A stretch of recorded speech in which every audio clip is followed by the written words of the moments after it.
Bueno, es un poco largo, pero vamos a tratar de hacerlo lo más dinámico y que sea más puntual y que se lleven lo que deben entender. ¿Ya? Más dinámico, saquen del libro que le dije. Ahora, por ejemplo, dentro de lo que es prevención de accidentes tenemos el planeamiento cuidadoso del tratamiento. Eso sí, ¿no? Es diferente planear un tratamiento para una necrosis que para un diente con puntitis, ¿no? Ahora es diferente una pieza con, digamos, una anterior con una posterior, ¿no? Con una molar. Entonces, pero ustedes justo el día de hoy deberían, como el otro día la doctora Mónica les ha preguntado los pasos, ¿no? Y ahí vamos a ver cómo están elaborando su plan de tratamiento. Porque cuando ustedes hagan la historia clínica, no sé, bueno, la digital, actualmente no sé, pero la anterior, la que normalmente manejamos ahorita, hacemos un plan de tratamiento, ¿no? Empezamos de cada uno de los procedimientos. Y en endodoncia se dice, ¿no? Apertura, diagnóstico, anestesia, paso por paso. ¿Ya? Entonces, es importante que ustedes lo hagan eso. Conocer las posibles enfermedades sistémicas que pueden tener los pacientes, ¿no? Es diferente, pues, atender a un paciente. Si fuera diabético, ustedes, ¿qué tipo de anestesia pedirían a un paciente diabético? La hemoglobina glucosilada. ¿Y cuánto sería el porcentaje que debe, bueno, cuánto sería su valor para que ustedes empiecen a hacer su negocio? ¿Debajo de 7? ¿Cuánto? 70. Por debajo de 7 miligramos sobre 100. No, miren, cuando ya se considera un prediabético es de 130. Pues debería ser menos de 130 y que es un paciente en algo. Es como cuando hacemos extracciones, ¿no? Ah, bueno, yo le estoy hablando de la glucosa general. Está muy bien lo que están diciendo. ¿Ya? Pero es importante que ustedes lo sepan eso, ¿no? Porque hay pacientes que usted dice, ay doctora, la endodoncia que usted me dice sigue drenando, y digo, qué raro. Y hay algunas veces, por prisa, hemos obviado esos pasos, ¿no? Y el paciente dice, doctora, ¿tendrá que ver algo que soy diabética? Sí tiene mucho que ver, ¿no? Entonces, ahora, disponer de instrumental nuevo, ¿ya? En buen estado, conociendo su uso y su manejo. Eso es cierto. Créanme que, por ejemplo, si ustedes ven que sus limas, las limas número las 10, por ejemplo, las de serie especial, son las primeras, ustedes habrán visto, 1 uso, 2 usos, ya se empiezan a doblar. Es momento de desechar, porque realmente queriendo darle un uso adicional es donde y vienen los problemas, ¿ya? Entonces, si bien es cierto que sean nuevos, ahora si fuera una pieza, una endodoncia que casi siempre tienen conductos curvos, si fueran netamente conductos atrésicos, no van a utilizar pues unas limas que ya rotacionales o manuales que ya han tenido usos, ¿no? Son, digamos, están corriendo el riesgo de que se fracturen. Piezas complicadas, limas totalmente nuevas, ¿ya? ¿Recurrir a los rayos X en cualquier caso de duda? Sí. Por ejemplo, ayer una alumna estaba haciendo la apertura y no, ¿verdad? La cámara estaba muy hacia abajo. Entonces le digo, doctor, ¿usted lo puede hacer? Yo lo puedo hacer, pero no lo debo hacer, que es diferente, porque ellos ya están a punto de salir. Entonces le digo, párate, toma tu radiografía, chequea cuánto te falta. ¿Estás bien? ¿Estás desviando? ¿No? Entonces me trae allá. Entonces un poquito más de paciencia.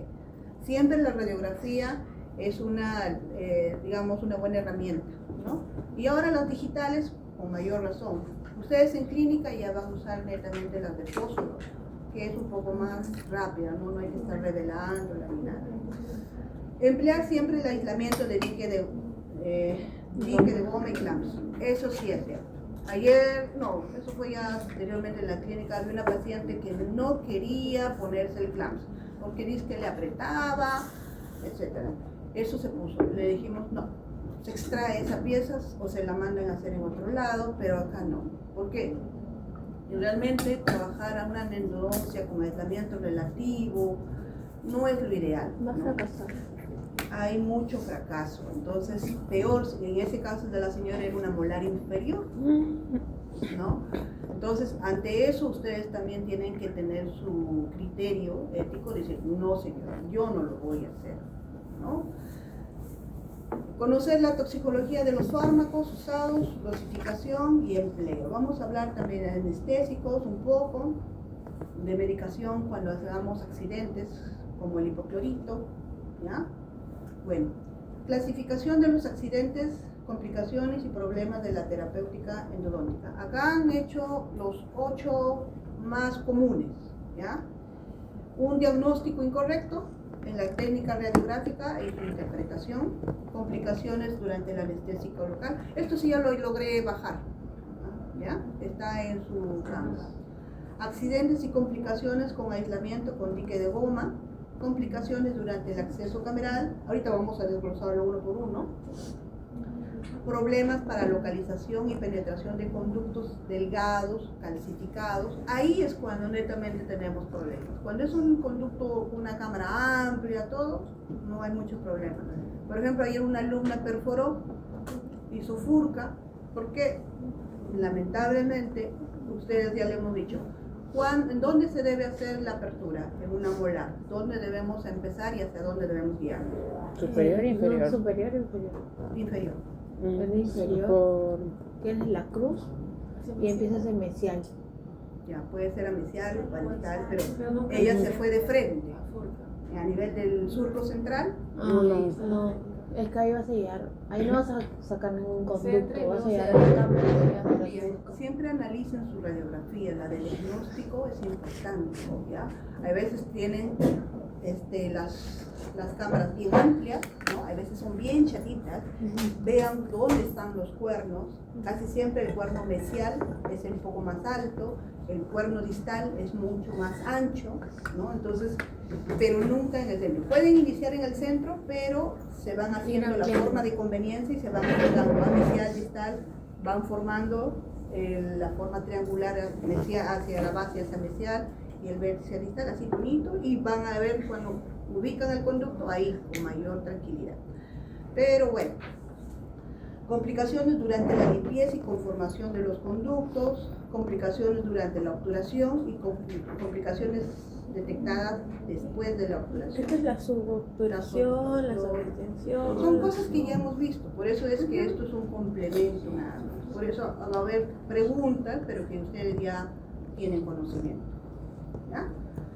Por ejemplo, debido al diagnóstico incorrecto en radiografías. Por ejemplo, complicación cuando son radiografías que están muy elongadas, muy acortadas, fuera de foco y de doble exposición. Yo estoy traumada con los temblores. No. Ay, qué feo. En Venezuela. Bueno, lo ideal es que, por ejemplo, trabajemos siempre con radiografías que estén adecuadamente tomadas, ¿no? Ahora, por ejemplo, las zonas más frecuentes para de esto de la elongación son en la zona de los caninos y la zona de los molares superiores, ¿no? Para esto también tenemos la solución, los posicionadores, o en este caso le llaman uso de portaplacas, ¿no?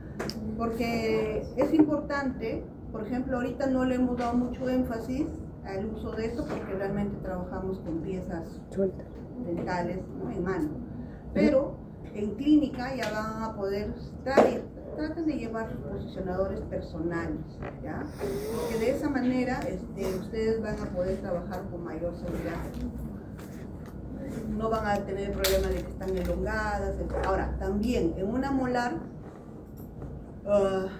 ¿cuántas raíces tiene? Superior 3. Como hemos dicho, los problemas se dan siempre en caninos y en molares, ¿ya? Superiores. Ahora en este caso son 3. ¿Cuántas vestibulares son?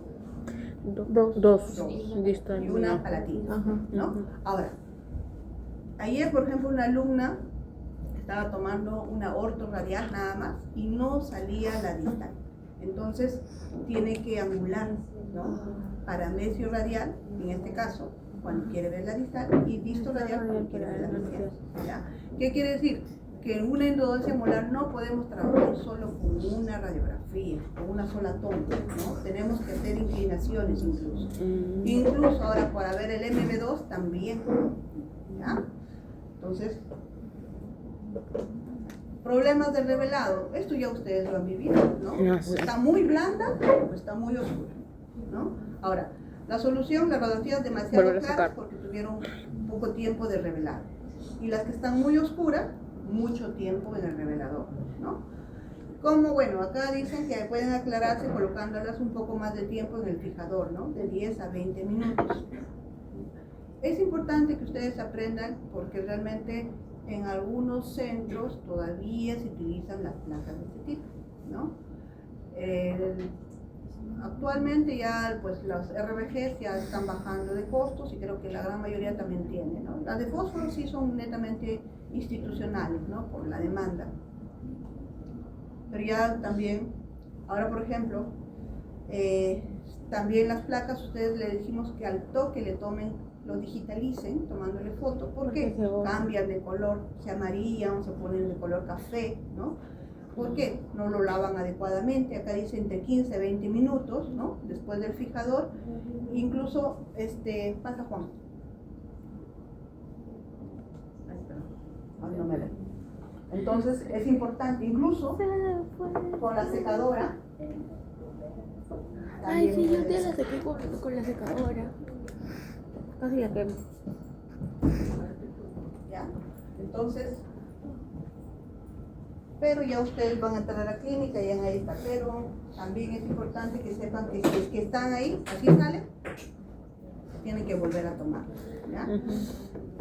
Problemas de anestesia inadecuada, fracaso en la anestesia de un diente por inflamación aguda, fracaso de anestesia por infiltración, fracaso de anestesia regional, inducción demasiado posterior y demasiado bajo, ya.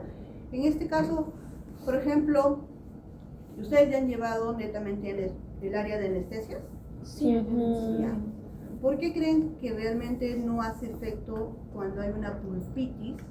Por la inflamación del pH. O sea, como está en un proceso infeccioso, hay un pH ácido en esta zona. No y la anestesia es netamente alcalina. Y al hacer este shock no va a hacer efecto.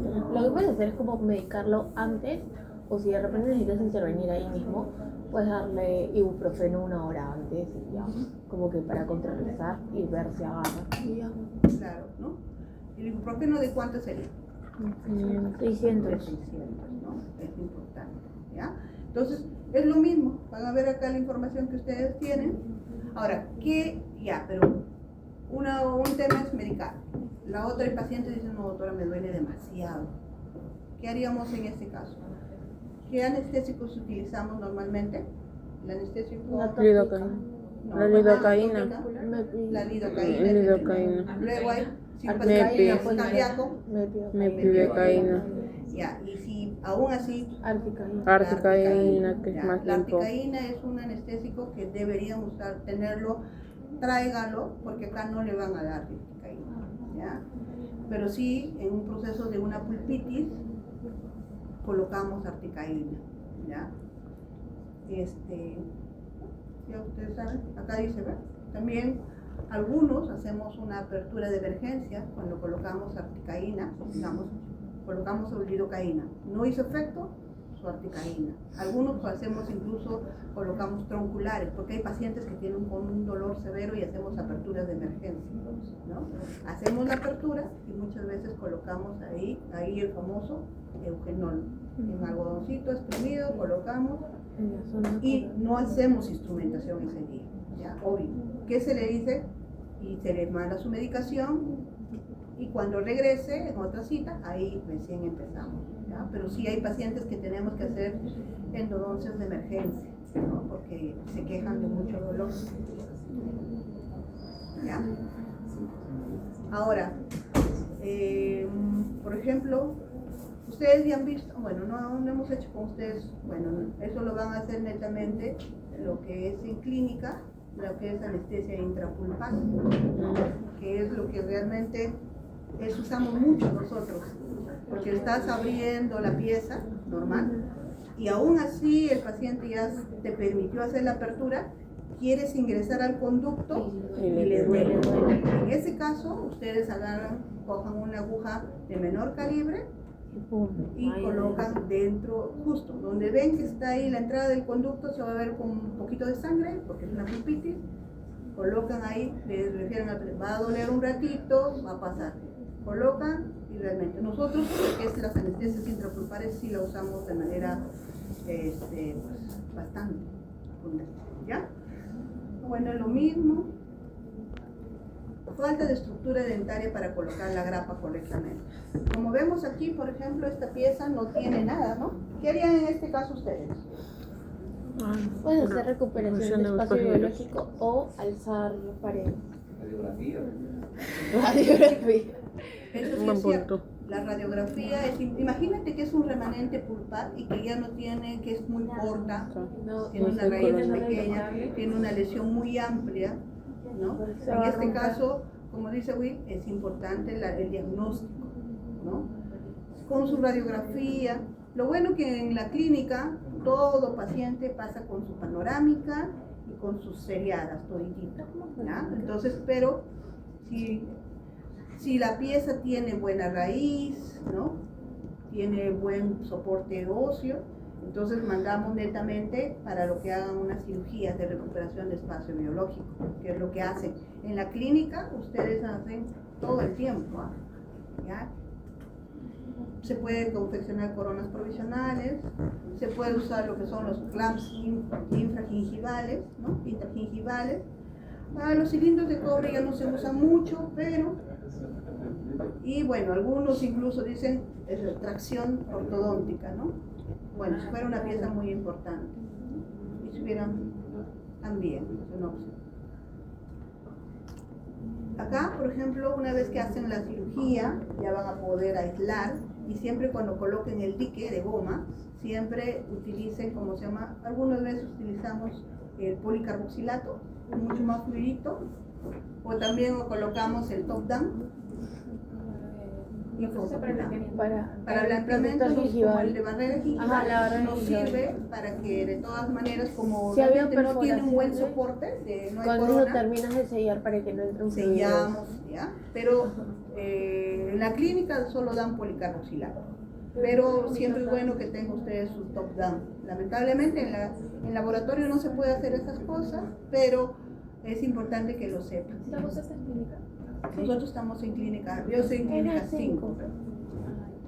La doctora Mónica en la clínica 1, pero la doctora Mónica también, de hecho, que compre su top down, porque verán, los chicos ya llevan siempre su top down, porque es muy bueno, es rápido. No, y es más fácil, es más rápido.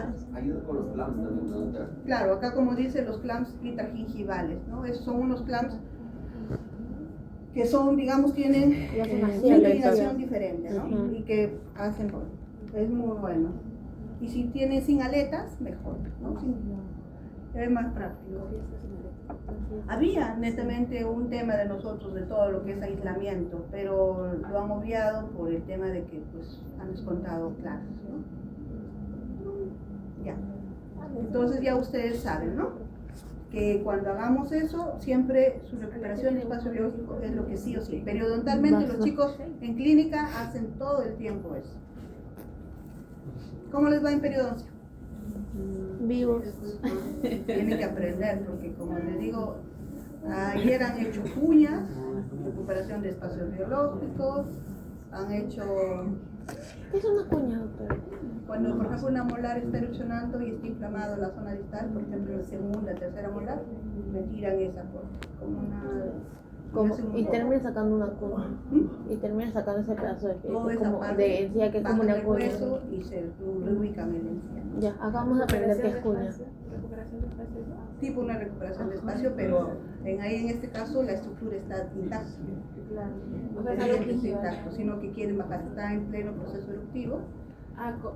Ya, para la pericolonitis. Es como una pericolonitis a nivel distal, ¿no? Entonces hacen una cuña justo en esas terceras. Ayer, por ejemplo, un alumno tenía sus 2 terceras molares, todas las, pero bien ubicadas, y solamente había inflamación en esa zona. Y estaban haciendo su cirugía. ¿Ya? Bueno, complicaciones, tenemos uno, dificultad, identificar y remover todo el tejido carioso o estructura dental debilitada y no soportada o las restauraciones defectuosas. Eso es importante, chicos, porque a veces cuando ustedes hacen su apertura, primero retiran la caries, hacen la apertura, hay veces hay paredes que están debilitadas, ¿no? Uno, bajarlas, otro, puedes reconstruirlas con resina o, como dice, porque muchas veces en la siguiente cita el paciente mordió algo y esa ya han hecho su conductometría, han preparado y por X motivo no lo han terminado, la siguiente viene y ya no hay, se rompió y tienen que empezar de nuevo, ¿ya? Entonces siempre trabajar en paredes que no estén socavadas y que tengan buen soporte, ¿ya? La solución, acá como dice, la estructura dental cariada periférica, la cámara dental debe ser removida primero. Si una restauración no está defectuosa, no es necesario removerla, eso sí. ¿Ya? Por ejemplo, el otro día había una amalgama y era justo en una zona distal y si retirábamos eso, no íbamos a poder aislar. Entonces, cuando están en buen estado, pueden dejarla, ¿no? Una vez que terminen la endodoncia y ya van a pasar a restauración, ya la eliminan en ese caso, ¿no? Siempre y cuando estén buen estado. Dificultad para el acceso adecuado a la cámara pulpar y a los conductos radiculares. Solución: la cámara pulpar generalmente se encuentra en el centro de la corona, eso sí, ¿no? Ya ustedes saben. ¿Cómo se llama ese principio? Centralidad, ¿no? Remoción completa del techo pulpar, localización total de los números de conductos. A ver, por ejemplo, una molar superior, ¿cuántos conductos tiene? 4. Tiene 3 y 4 con el M2 que la incidencia es del 90%. Y la segunda molar superior tiene 3 también, y puede presentar el cuarto conducto, el M2, pero es del 50% esa incidencia. Will, una molar inferior, la segunda, ¿cuántos conductos tiene normalmente? 3. 3. ¿Cuál es la variación anatómica que existe en esa segunda molar? ¿Ya? Entonces, eso es bastante, el conducto en C es muy común en esas molares, ¿ya? Entonces, cada vez que ustedes ya ven dicen, voy a hacer una endodoncia segunda molar, vayan pensando que es un conducto en C, ¿ya? Entonces, acá una complicación es perforación de la cámara pulpar. Siempre en este caso controlar la hemorragia, sellar la perforación, continuar con el tratamiento de conductos convencional y es posible necesidad de tratamiento periodontal. En este caso, por ejemplo, aquí, perforación de la furca. Ayer pasó un tema de esto con una alumna, pero gracias a Dios no fue tan amplio, pero ya desde ya que toca el periodonto o lo que es el hueso, el ligamento y todo, y peor, la paciente tenía periodontitis. Realmente su pronóstico en ese caso ya es malo totalmente, ¿no? ¿Verdad? Tenía una periodontitis no generalizada, pero sí tiene una, ¿no? Pero indirectamente ya la doctora dijo, bueno, se selló. Ahora, ¿qué hacemos? En este caso de la perforación, lo primero es controlar el sangrado, desinfectar, ¿no? Y sellar.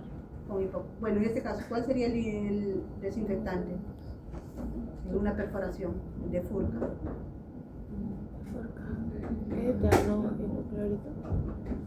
Cuando vamos a irrigar, ¿cuál sería el irrigante como para controlar la cantidad de microorganismos? El hipoclorito. En una casa de una perforación, Will. El eterno mataría. No, imagínense, ustedes están haciendo la apertura y producen aquí la clorexidina. Es importante. La clorexidina, ¿por qué? Porque si es una perforación así, que es demasiado amplia, pues indirectamente el hipoclorito no es indicado cuando es una perforación, ¿ya? Luego de ahí... Y se sella con MTA, ¿no? Claro, se controla primero el sangrado, se coloca muchas veces hidrosecalcio un poquito, ¿no? Se sella, se espera que ya no haya hemostasia y se prepara inmediatamente el MTA, que es uno de los más cómodos. Acá hay biodentín, ¿ya? Se coloca ahí el biodentín. Lo bueno de eso es que seca rápido, fragua rápido, a diferencia del MTA, que tú lo colocas, tienes que colocar un algodoncito húmedo y tapar, y recién a la siguiente puedes empezar, terminar tu endodoncia. Pero el Biodentin seca inmediatamente. Incluso hay que tener cuidado porque es tan rápido que lo que seca, que a veces estás preparando y ya está secándose. Por eso es importante, ¿ya? Entonces, el Biodentin es el material ideal en este caso, ¿no? Y luego de ahí pueden proseguir recién con su endodoncia, ¿ya? Ahora, el pronóstico, inmediatamente, proyectación. Claro. Evitar en lo posible que pues, el cemento se extravase en esa zona. El pronóstico en este caso es pobre y claro. Imagínense, aquí depende mucho. Si la perforación es pequeña y lo tratan inmediatamente, el pronóstico mejora. Pero si es una perforación amplia y, por ejemplo, como dice, hay un tema de una periodontitis o tiene un diagnóstico de una necrosis, ya son cosas negativas que van sumando, y ¿no? va disminuyendo el pronóstico y se va haciendo totalmente mal. Algunos, antiguamente, que hacíamos, y he visto que también lo han hecho el otro día en la clínica, una endodoncia que estaba totalmente bien hecha, pero aquí justamente no perforaron, pero eso sí, el paciente cuando mordió, se notaba una imagen acá, ¿no? Una fractura. Entonces, ¿qué hicieron en periodoncia? Lo cortaron. Una premolarización. Cortaron y netamente, y justo, una pieza de ellas tenía lesión y la otra no. La pieza que no tenía lesión o la raíz que no tenía lesión se quedó. Bien, ahí he visto que pusieron ya su poste y su corona, bueno, yo al menos, pero fue interesante. Siempre en la clínica, según los casos que se van presentando, los doctores van haciendo, les van enseñando, ¿no? Por ejemplo, ayer también vieron unas prótesis que cuando no hay nada de reborde. Son interesantes las clínicas de todas maneras. Bueno, en el caso de perforaciones en Furcan, frecuentemente son practicadas la hemisección o la premolarización, lo que ya decimos, ¿no? Bueno, el pronóstico de una perforación es pequeña, si es pequeña es mejor, y si el hueso subyacente no está muy dañado, también tiene un buen pronóstico, ¿no? Si se confirma la perforación y esta está el tamaño de la punta de un explorador, o una lima número 6 o 8, es decir, es pequeña, tiene pronóstico bueno, y se coloca en este caso el MTA o el Biodentin. En la clínica trabajan netamente con Biodentin. Cobran 150, creo, no es muy caro. Si la perforación, pero la pagan el alumno. Si la perforación es mayor a 1 milímetro, el tratamiento es el mismo, el pronóstico ya empieza a dudar, ¿no? Cuanto más grande, el pronóstico es malo. Cuanto más rápido lo reparemos, el pronóstico mejora también, ¿ya? ¿Por qué le digo esto? Porque hay algunos alumnos que por el temor no informan y después de ahí y sigue sangrando y dice, qué raro. Cuando vamos nosotros ya perforó y lo perforó la semana, digamos, la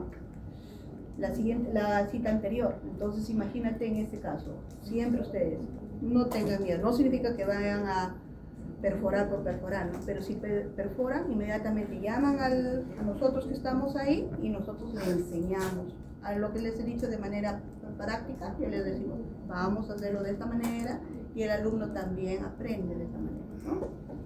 Entonces, pero lo ideal es que por favor chicos se concentren con sus endodoncias en lo posible para que eviten esto, ¿no? Porque el paciente, pues imagínense, ya, bueno, tiene un pronóstico malo cuando hacen perforaciones. Perforación de un diente para buscar el orificio de entrada de los conductos. Bueno. Aquí, pues miren, han hecho una perforación con una lima. En este caso se ve que tiene una corona, ¿no? Pero yo al menos siempre retiro la corona. Totalmente, porque yo me tocó hacer un caso igualito también. Hay que tener, cuando uno va a hacer este tipo de procedimiento, ver la inclinación, porque muchas veces la corona está totalmente derechita, pero la pieza, miren, está inclinada, y tú te guías netamente por la corona, y tú puedes hacer esto, haces la apertura y metes la lima y... Ahora, cuanto más pequeña la lima, mejor pronóstico. Digo, mejor pronóstico. Pero imagínense, tiene una lesión periodontal y apical, entonces Si bien es cierto, ahí lo han restaurado, pero lo ideal es que retiren la corona, ¿no? Porque pueden hacer una apertura de emergencia para drenar, para evitar el dolor, pero de ahí a la siguiente es mejor que lo remuevan y hagan su endodoncia. El tiempo para sellar, bueno, este artículo dice, tiempo para sellar la perforación.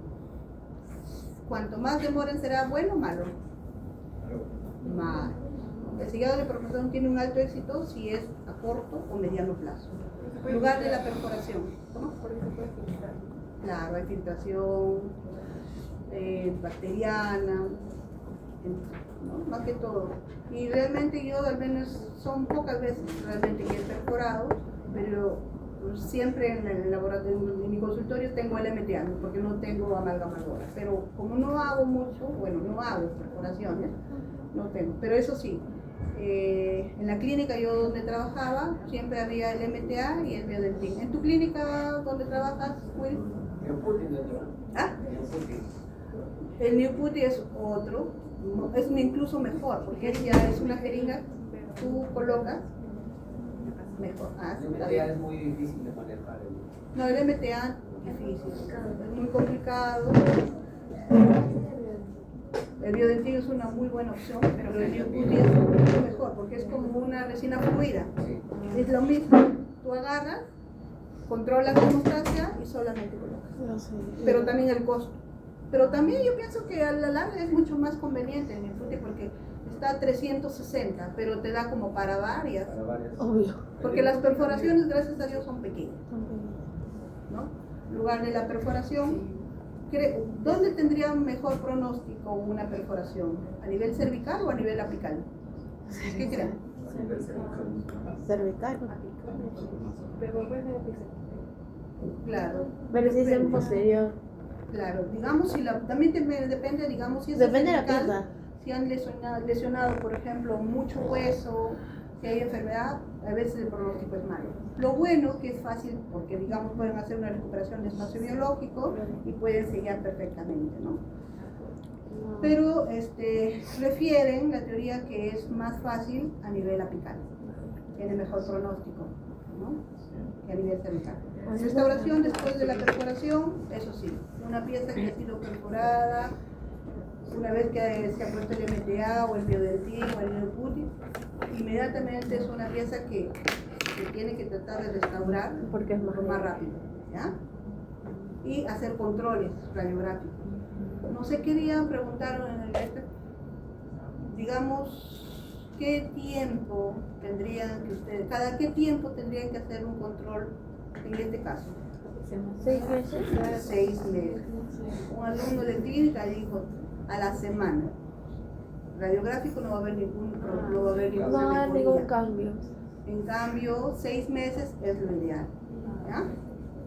Al año también. Pero el control clínico es el control clínico. Claro, control clínico sí, pues no, que no haya síntomas, que no haya pues fístula. El control lo debe cada 6 meses y el Cada- clínico cada 4. No, cada 6 meses. Si hay silencio clínico, indirectamente su radiografía de control, sí o sí. Porque si tomas radiografía a la semana no va a haber ningún cambio en esas lesiones. Ni al mes. Ya los estudios dicen que 6 meses, ¿ya? Incluso debería ser al año una tomografía. Es lo que dice ¿ya? Perforación del acceso a través de una corona total. Como les dije, no pueden hacer una apertura de emergencia, pero bueno, algunos hacen eso, miren. Pero no es mejor retirar la corona Sí, para que pero veas bueno, toda la pieza. ¿a eso qué Son sería? puentes. Lo que les agarraron a la mayoría la vez pasada en el examen. Ah, sí, apertura de piezas Atípica, ¿no? atípicas. Aperturas atípicas que son netamente en coronas. Bueno, acá dentro de las soluciones dice recordar que la raíz o el muñón por debajo de la corona puede estar rotados o desalinados, ¿sí? Porque la corona, como les dije, están bien ubicaditas, pero las raíces, como en el caso anterior, están inclinadas, ¿no? Algunas veces los muñones son reconstruidos extensamente antes de colocar la corona. La visibilidad interna en el acceso es muy difícil, hay oscuridad. Las coronas de porcelana se van a fracturar. Eso sí, hay pacientes que dicen, doctora, pero ¿voy a perder la corona? Sí. Sí, señora. Porque es cierto, estás haciendo la apertura y la porcelana se va saliendo así. Y dice, doctora, lo ha roto mi corona. No. Señor, esa corona va a salir sí o sí, solamente estoy haciendo una apertura de emergencia. Solo estoy en el cambio. Las lesiones son extremadamente duras, sí, pues pieza de manos, rotor, se malogra. Yo recomiendo, bueno, de emergencia sí, pero de ahí se retira y se hace una... Sí. Usar irrigación al preparar el acceso para no dejar restos metálicos dentro de la cámara pulpar. Sí, eso es cierto. Una vez así hicimos una apertura, tomamos una radiografía y toda la parte metálica en los conductos estaba todo diseminado. Realmente yo sí, bueno, soy de retirar las coronas. Pero son problemas que se dan, ¿no? Y hay veces uno dice, no, cuando ustedes son jovencitos, creen que lo pueden todo. Y a mí me ha pasado que a veces hacemos la apertura y a veces pasa lo que en las radiografías, ¿no? Localización del orificio de entrada a los conductos radiculares. El instrumento más útil es el explorador endodóntico, eso sí. Traten de comprarse siempre un explorador de marca, ¿ya? De un Maylefer, porque los nacionales son muy anchos, muy gruesos. Incluso esos lo cortan y son unos buenos quemadores y atacadores. Sí. Funcionan como atacadores. Sí, si lo cortan la puntita. Buena idea, doctora. Sí, no es que es verdad, ¿sí o no? Tiene la misma forma. No lo había pensado. Después de quemarse Maylefer. Sí, no. Ah, no, él ya tiene su historia de Maylefer para él. Es que Will tiene plata, ¿no lo entienden? Ay, chicos. Más sacrificios en la vida. Bueno, colocar colorantes, ¿no? Sí, para ubicar el conducto. Penetrar, explorar un conducto muy delgado, calcificado, obvio. Ustedes ya habrán visto netamente en sus laboratorios, ahorita lo que han hecho en la práctica, siempre los conductos calcificados, pues vamos a tener mucho cuidado porque son lo que, ahí es cuando hacen perforaciones realmente. Están tan pequeños. Pero le echas CDTA y se abre, ¿no? Eso sí, en ese caso puedes colocar un poquito de DTA, ¿no? Pero realmente tienes que tener mucha, digamos, magnificación. Yo utilizo magnificación, no el microscopio, pero sí los que se quieran inclinar para lo que es la endodoncia pueden traer. En la clínica hay 2 o 3 chicos que tienen Sus lupas. sus lupas y con su lucecita y trabajan muy bien. ¿Ya? Porque eso sí, una buena iluminación es importante. Y conocimiento de la anatomía, dónde están los conductos, cuántos conductos, para buscar sus crees, ¿no? El instrumento es, a ver, el instrumento ya no llega a la longitud de trabajo. ¿Cuántos les ha pasado? A varios, ¿no? ¿Por qué? Porque no han irrigado. Porque no han irrigado. No han hecho patencia. No han hecho su patencia. Y eso pasa bastante, chicos. Los tips, o digamos, lo que le hemos dado a la doctora Mónica y yo, traten de hacerlo en su clínica de laboratorio. Se coge una lima delgada pero firme con un número 10 o 15 nuevas, ¿ya? En laboratorio están ya viejitas todo, pero en paciente nuevas, ¿ya? Para pasar el bloqueo. Si el bloqueo no puede ser pasado, se cambia la longitud de trabajo conclusivamente al bloqueo y se dura. Es importante recapitular. Cuando ya perdió la longitud de trabajo, ¿qué ha pasado? Se ha llenado de debris, tienen que lavar, tienen que recapitular todo, desde 10, 15, 20. ¿Ya? Justamente, siempre analicen su radiografía, ¿ya? Casi siempre, nunca, todos, miran, ven unos dientes que están ligeramente dilacerados y no precurvan sus limas y las meten.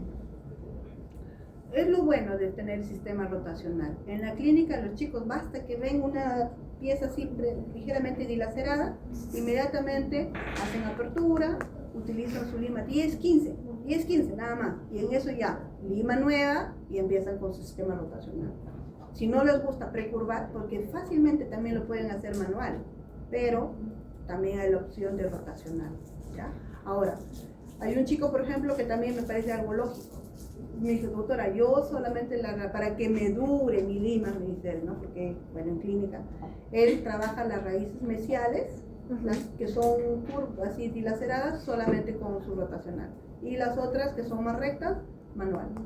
También, con tal que haga su endodoncia y sale bonito. ¿Ya?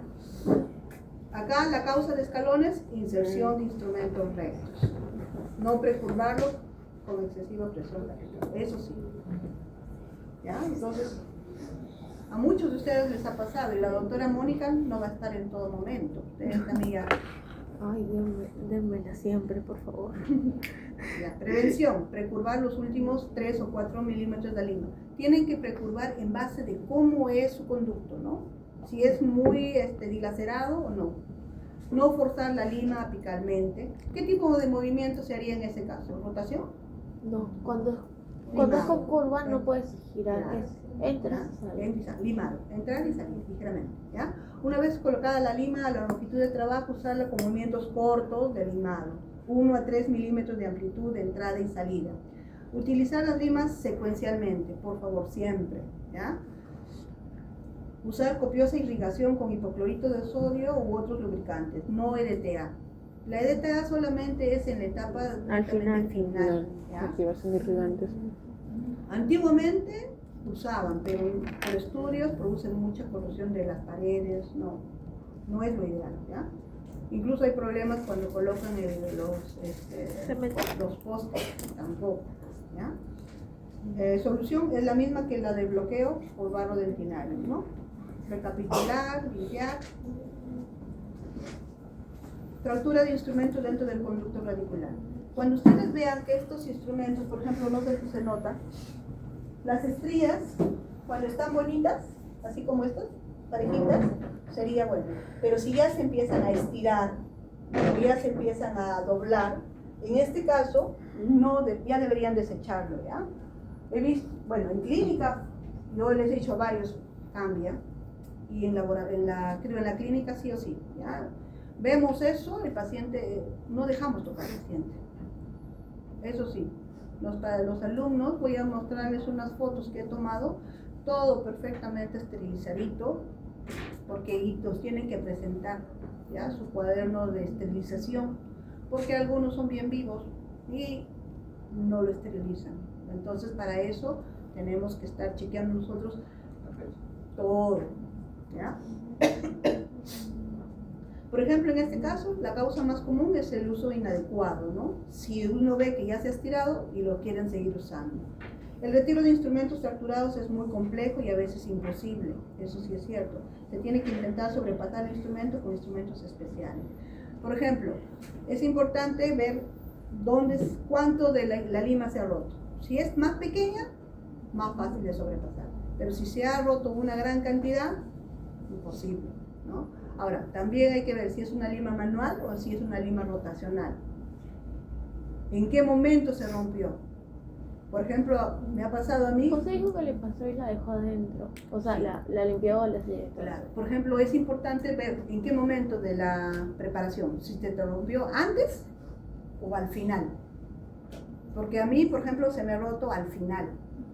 Cuando ya estaba justo por obturar, en la última etapa, porque lamentablemente en la clínica te dan pues las limas y tú, si bien es cierto, tratas de contabilizar, pero no sabes que el siguiente endodoncista cuánto lo han usado, cuánto tiempo, ¿no? Entonces, frente a eso, ¿qué hacíamos nosotros los especialistas? Pedíamos que nos den directamente las limas a nosotros y de esa manera contabilizábamos y decíamos, ya lo cambié y ya está, tiene tantos usos y cámbienlo, ¿no? Pero en algunas veces cuando uno no sabe, me dan confiada y ya estoy para preparar ahí. Pero yo sabía que ya estaba totalmente desinfectado, que era una pulpitis. En ese caso, muchas veces la lima ha pasado a formar parte de mi obturación, con controles y siempre informando al paciente. Pero si imagínate que están recién empezando y se les rompe, es diferente. En ese caso el pronóstico es sí o sí tratar de retirarlo, ¿no? Claro, porque es diferente. En cambio, imagínate, ya irrigado todo y al final se rompió. Eso sí, chicos, su consentimiento informado. Y también traten de... Ahora, ¿se tiene que tratar de sobrepasar? Sí, ¿no? pero no es una cosa fácil. Creo que es imposible.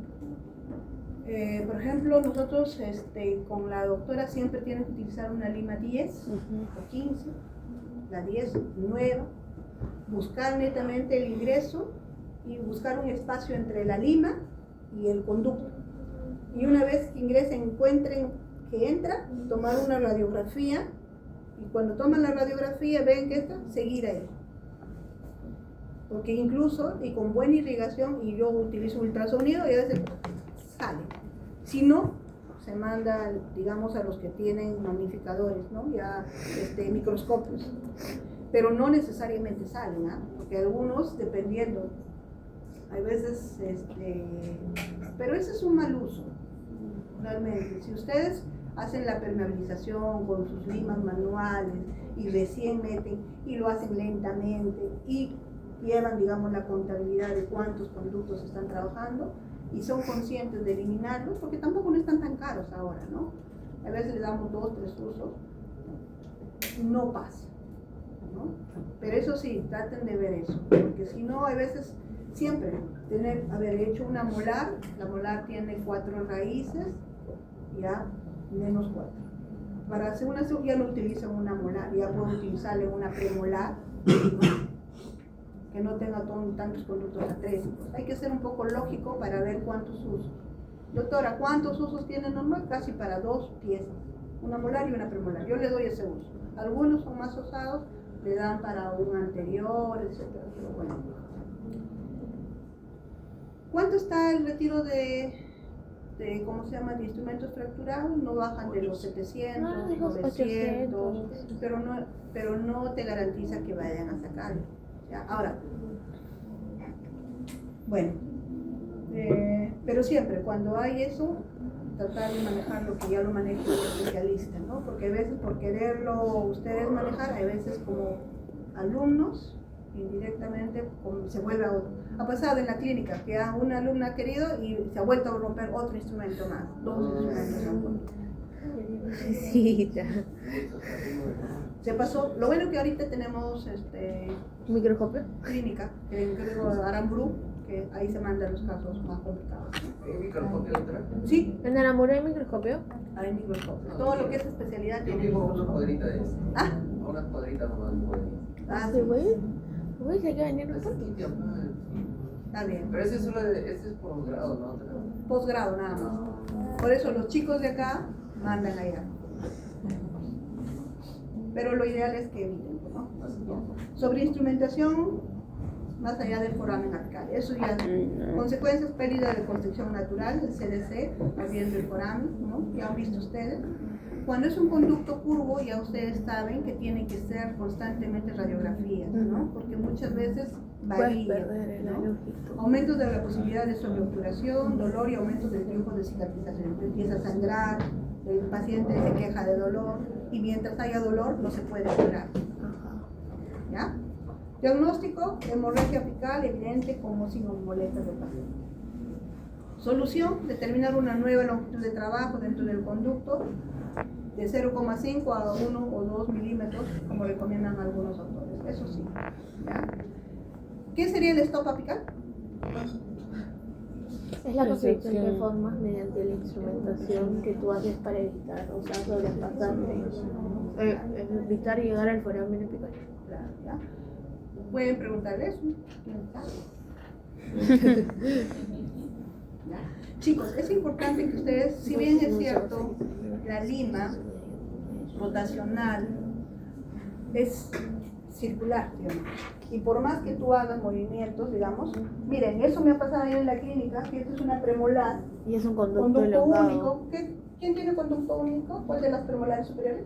La La segunda. La segunda, ¿no? Casi siempre. ¿Ya?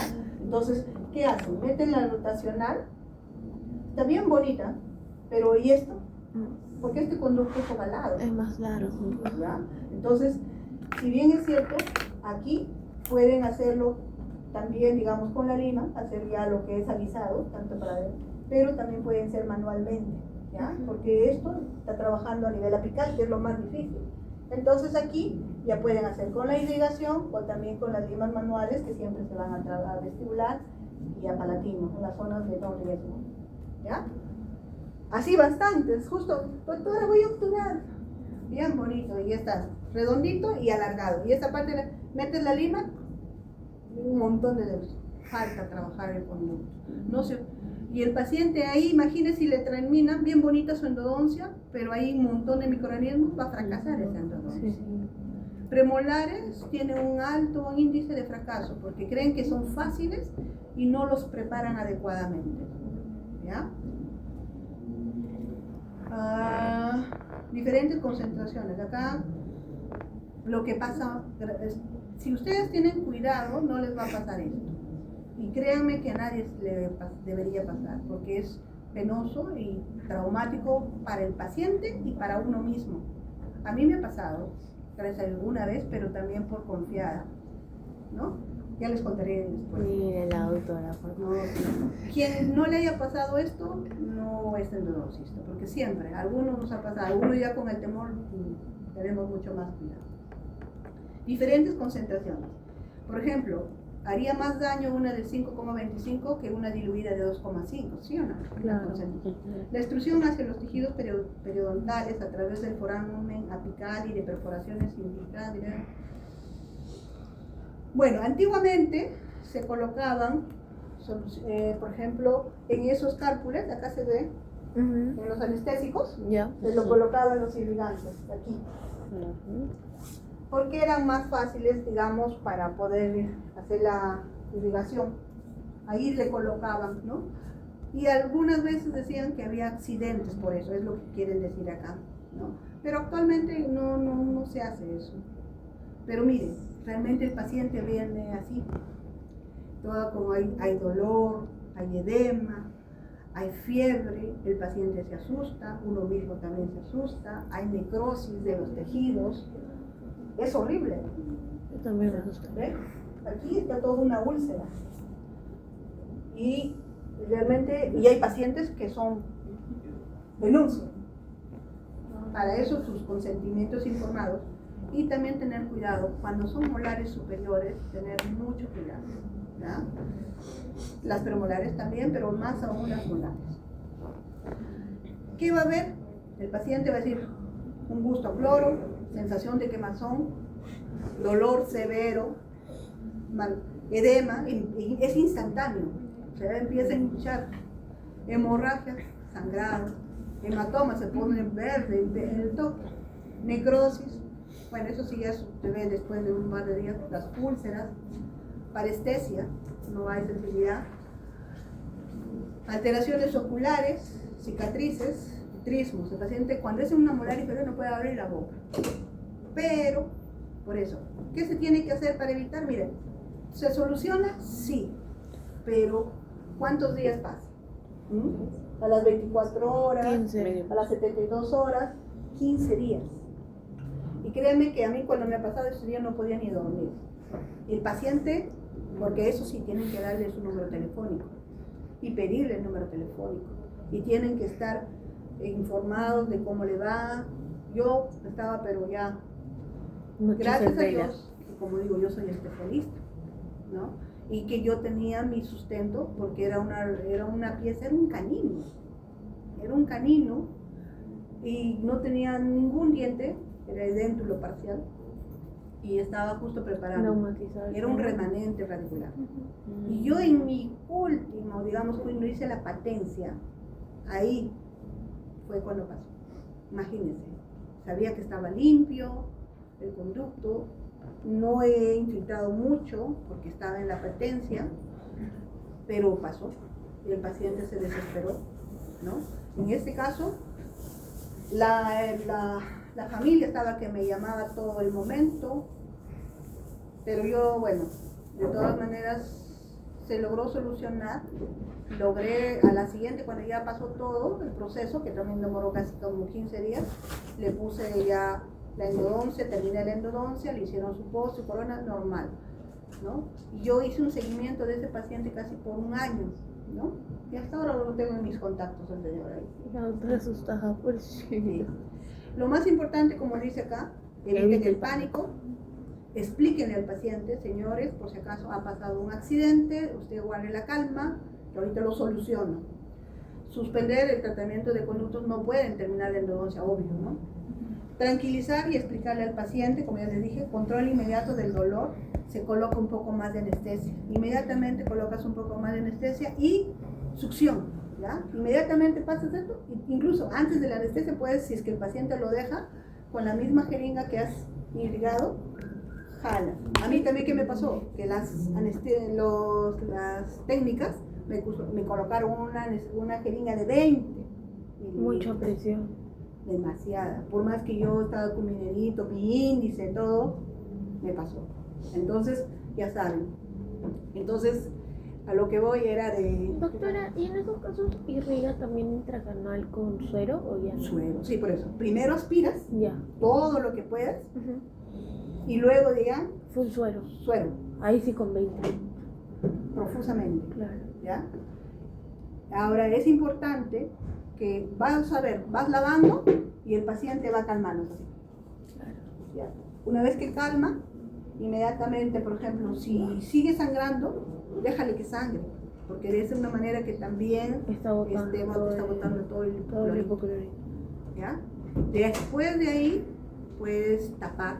Si ya se controló el sangrado, puedes tapar. Algunos recomiendan dejar abierto si sigue sangrando. En mi caso, como fue algo pequeñísimo, lo pude controlar al toque, no hubo sangrado, se controló, tapé. Y de ahí, en este caso, dar sí o sí su medicación. Le dimos lo que es en este caso. ¿Qué medicamentos le darían ustedes? Por ejemplo, ¿qué vía? Intramuscular. Intramuscular para Intramuscular. Que sea más rápido el efecto. día y ya luego seguirlo con Vía oral. Y ahora, eso es ¿ya? En este caso yo di el ketorolaco de 60 miligramos. También coloqué, porque vi que al toque se le empezó a hinchar un edema, la dexametasona de 8 miligramos, los dos vía inyectables. No di antibióticos, no se da antibióticos en el primer momento, ¿no? Después le dije, condicional, duele, fastidia, molesta, puede darle antibióticos, ¿ya? No necesariamente, porque el paciente era para un paciente sano, ¿no? Anciano, pero sano. Bueno, no era tan anciano, pero directamente, ¿no? Pero si es un paciente que ya tiene antecedentes, por ejemplo, de diabetes o de antibióticos, sí o de sí, manera ¿ya? preventiva. Eso sí, también las compresas de frías durante 6 horas. Yo le pongo un día, sí, fría, y al día siguiente tibia, ¿ya? Eso sí, no enviar al paciente con una fórmula de analgésicos y antibióticos. Recuerde que la severidad de la reacción está influida por la cantidad. También uno mismo sabe cuánto has colocado, la concentración, si es de pura, de 5% o de 2,5%, ¿no? Y tiempo de contacto de la solución. Si tú has actuado rápido, por eso tienes que aspirar y lavar con suero. ¿Ya? Entonces, cuanto menos tiempo esté y más rápido sea, más, digamos, el postoperatorio va a ser más tranquilo para el paciente.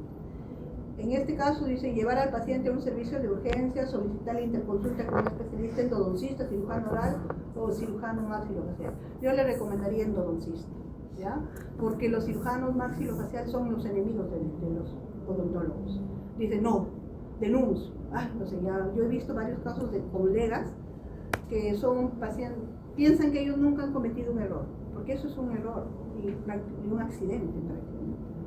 Inicialmente el manejo debe ser intravenoso con corticoides, penicilina a concentraciones y dosis adecuadas dependiente del peso, analgésicos fuertes tipo opioides. Para, eso sí, control del dolor es lo más importante, el paciente se siente más tranquilo si no le duele. Monitoreo durante las primeras horas, desde 4 a 8 de la condición física del paciente. Yo prácticamente todo el día estaba yo pendiente de mi paciente. Y la tumefacción va a ir al principio localizada o también se puede diseminar. De mis pacientes no fue tanto, pero he visto de otros colegas que me han mandado fotos, también es muy amplio, ¿no? Y bueno, necesita hospitalización siempre y cuando el paciente dice que no puede respirar y también cuando afecta al ojo. Como si Es tuviera tanto una- así, he visto casos más que todo cuando vamos en los congresos, hacen ver casos, ¿no? Por eso digo, pasado el tiempo adecuado y determinado para que el paciente esté estable, puede ser manejado con fórmula ambulatoria. Como lo dijo Micaela, pasado ya el segundo día ya puede tomar netamente vía oral, ¿no? Los medicamentos. Si empeora, hospitalización, ¿no? Se debe monitorear al paciente con citas diarias durante la primera semana y posterior semanalmente. Cuando ya los signos hayan eliminado, ahí recién termina la endodoncia, ¿ya? Eso sí es cierto. Entonces, vamos a ver. Voy a preguntar, porque esto sí es muy importante que ustedes aprendan. A ver, ¿quién va a ser el accidentado? ¿Quién estaba durmiendo? Vamos a hacer un ejemplo. A ver, Nicolás, Juan. para pegar de hipoclorito. Dime, en este caso, te viene a tu consultorio o en la clínica, Ah, yo creo que lamentablemente se comete ese error. ¿Cuáles son posiblemente, qué es lo que consideras tú que hiciste para que se pueda cometer esto, ¿no? Digamos, ¿qué no has tenido en cuenta? ¿Por qué te puede pasar esto, digamos? Este accidente, ¿por qué puede pasar? Hay razones. Porque de repente se usa una jeringa de mucho calibre. Una jeringa. ¿Qué jeringa debemos usar? La de 5 Cinco, a la de 3. tres. 5-3. Ahora, el volumen que debes tener ahí, Si es la de 5, la mitad. Y la la de 3, mitad. la mitad. ¿Ya? La aguja, La Navitip de repente no la has usado. La has usado la longitud de trabajo y no a menos 3 la milímetros. Navitip puede ser la de 27G o la de 30G, Ajá. Pero que siempre tenga con un salida tope. lateral. Ajá. La Y con longitud 3 de trabajo, milímetros. el tope, debe ser a 3 milímetros menos menos 3 de milímetros. Cuando ustedes hagan irrigación, debes incrustarlo. No, movimientos No, de in and Movimientos de out. entrada y salida. Créanme que esas cosas, si ustedes hacen, no le va a pasar eso. No van a tener ¿Ya? accidentado. A mí, ¿qué me pasó? Confiada, patencia, mi jeringa de 20. Porque nunca me había pasado. Y yo dije, pues a veces también las técnicas en las clínicas te dejan así, doctora, ya está todo listo, y me van a otro. No te dicen cuál es cuál, claro. No te dicen cuál es cuál, ¿no? O sea, mi nombre le ponen y te ponen. Claro. Y en este caso, ellas por evitar que estén cargándolo cada rato. Claro. Ajá. ¿No? Entonces yo también, desde ahí, yo fui y me Dame de quejé 5. también en la clínica, digo, me ponen, yo siempre pido de 10 o de 5 y me dan de 20. Doctora, porque siempre compramos para cirugía, ya es lo que nos piden, pero yo no. Ya no, y ahí nos pusimos fuerte los dos endodoncistas que trabajábamos, porque bueno, y aprendemos de los errores. Yo les cuento, porque también para que no cometan el error que yo he cometido, ¿no? Créanme que si ustedes le dicen, ¿qué pueden hacer para evitar esto? Ya saben, ¿no? Ahora, la concentración del hipoclorito. El 2.5. Usa el 2.5. ¿Ya? La de 5 Yo, por es ejemplo, peligrosa. cuando voy a hacer mi apertura y está bien infectado, ahí pongo la de 5. No diluyo, pero ya según voy entrando, ya voy bajando la concentración. Entonces, la punta maestra, ¿con qué razón? Porque si no, la punta maestra no llega hasta la conductometría. Esto ya saben ustedes, ¿no? Se ha empaquetado el barro, se ha producido un escalón, no recurrado, irrigado, el conducto no tiene una adecuada conicidad. Eso, por favor, chicos. Ustedes han visto, es importante la conicidad. Tampoco no exagerada, pero tampoco tan mínima, ¿ya? Sus endodoncias, su irrigación va a ser mejor si está conificado. Su obturación va a ser ideal si está conificado, ¿ya? Porque si no van a poner un solo cono y dicen, doctor, ya no puedo meter ningún accesorio. Pues, no, ya tienen que conificar. Cualquier combinación de estas causas anteriores, ¿no? ¿Qué van a hacer? Recapitular. Siempre, lima 10, 15, precurvarlas. Verificar radiográficamente otra vez, tienen que volver a empezar de nuevo, tienen que volver a tomar su conductometría, su polometría y usar abundante irrigación y hacer, acá faltó patencia, ¿no? Los conos, bueno, los conos actualmente pues no son los ideales, por eso hay que desinfectarlos, ¿ya? Siempre ustedes van y ya, digamos, van a obturar ya tienen que estar colocando los conitos puede ser netamente, ¿cómo se llama? En el hipoclorito puro, o puede ser en el hipoclorito que ustedes han indicado unos cuantos minutos en lo que van preparando su cemento, ¿ya? Pero puede ser en clorexidina también. También, hasta alcohol. Mira, yo sería bonito un tema de tesis ahí, ¿no?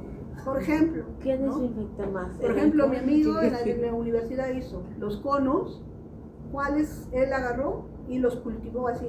Y muchos de ellos estaban contaminados, estando nuevos totalmente, así sellados y todo. No importaba si era de marca o los que venden Emancipación, no, por eso es importante la desinfección, ¿ya?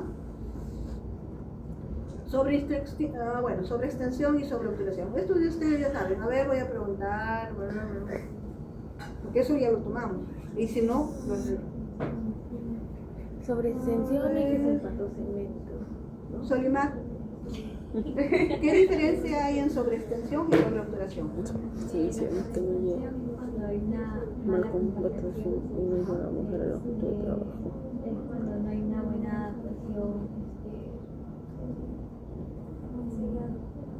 Sobre extensión es cuando pasa el cemento Y no hay sellado apical tampoco. Y en cambio la sobreoperación sí hay una buena compactación. y se pasó un cono. Hay una buena adaptación tridimensional, pero hay un Se ha pasado de una la dimensión. Ajá. Miren, una cosa, sabemos que él es el stop apical, ¿no? Sí. Está bastante bien. Tenemos el stop apical, ¿no? Por ejemplo, aquí debería haber un buen stop apical. Ajá. Si ustedes hacen con su cono, lo calibran, ¿no? Y colocan una cantidad adecuada de cemento, no tanta tampoco, ¿no? Créanme que cuando ustedes colocan, ahí dicen, doctora, le he puesto el cono y le estoy colocando los conitos accesorios y se sobrepasa. Les ha pasado en el laboratorio, ¿vale? ¿No?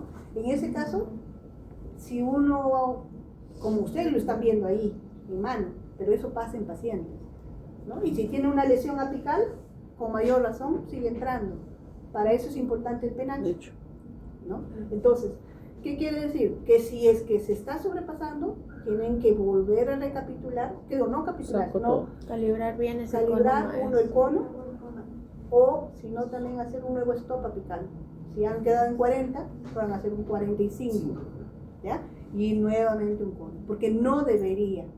El único que debería estar aquí Es el es cono el maestro. cono maestro, El cono más. ¿ya? Los accesorios, por eso yo también les digo, menos 1 milímetro, el espaciador, menos 1 milímetro. Si tiene el cono la 20, el espaciador le ponen a 19, ¿ya?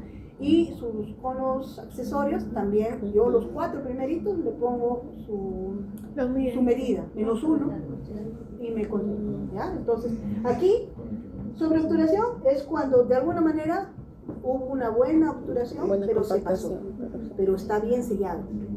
Sobre extensión es cuando no No hubo hubo buena un buen toque compactación. apical ni con un buen cono y todos están pasados los conos accesorios, ¿ya? Entonces son dos cosas muy diferentes.